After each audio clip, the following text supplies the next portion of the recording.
श्री गणेशाय नमः। ओम नमः शिवाय। जय श्री राम, जय हनुमान।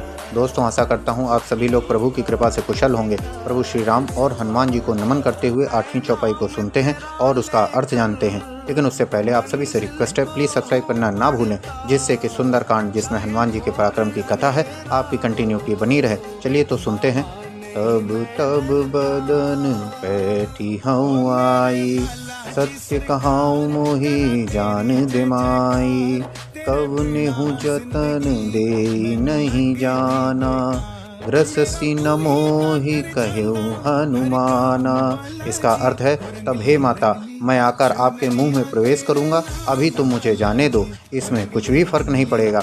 मैं तुम्हें सत्य कहता हूँ। जब नाग माता ने किसी भी उपाय से हनुमान जी को जाने नहीं दिया, तब हनुमान जी ने कहा कि तुम क्यों देरी करती हो, तुम मुझको नहीं खा सकती।